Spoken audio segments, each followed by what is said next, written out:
Hi అండి. ఈరోజు మనము నెయ్యి ఎలా చేసుకోవాలో చూద్దాము. ఇండియాలో ఉన్న వాళ్ళకి ఈజీ అండి అవైలబిలిటీ, కానీ బయట అబ్రాడ్లో ఉంటారు కదా, వాళ్ళకి ఈజీ కాదు. సో వాళ్ళ కోసం ఎలా చేయాలి అనేది చూద్దాము. సో ఇక్కడ నేను యాంకర్ బటర్ తీసుకున్నానండి. ఇది స్ప్రెడ్ కాదు, బటర్.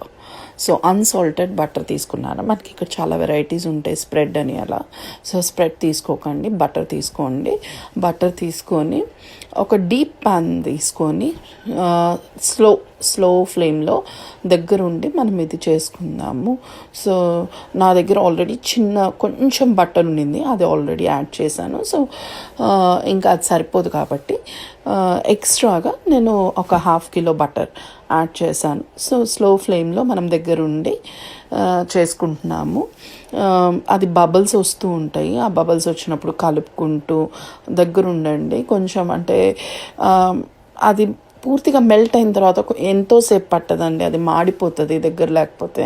నాకు ఒకసారి అలా జరిగింది. సో అప్పటి నుంచి నేను దగ్గరే ఉంటాను.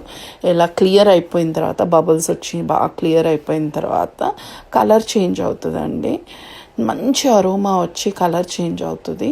సో ఆ టైంలో మనం చూసుకొని ఇట్లా వీడియోలో వచ్చినలాగా ఈ కలర్ వస్తే చాలు, అయిపోయిందండి. సో ఇప్పుడు మనకు అంటే ఘీ రెడీ అయింది.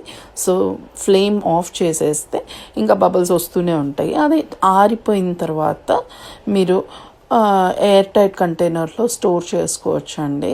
వాసన పోకుండా నీట్గా, చాలా టేస్టీగా ఉంటుంది. మనకి ఎంత కావాలో అంతే ఘీ చేసుకోండి. ఎక్కువ చేసుకొని పెట్టుకునే కన్నా మనకి ఎప్పటికప్పుడు ఎంత కావాలో అంత చేసుకొని పెట్టుకుంటే పప్పుల్లోకి, పొడి రైస్, బ్రేక్ఫాస్ట్కి అన్నిటికీ చాలా బాగుంటుంది. ఒక్కసారి ఈ విధంగా ట్రై చేయండి. Hope you like my video. Thanks for watching.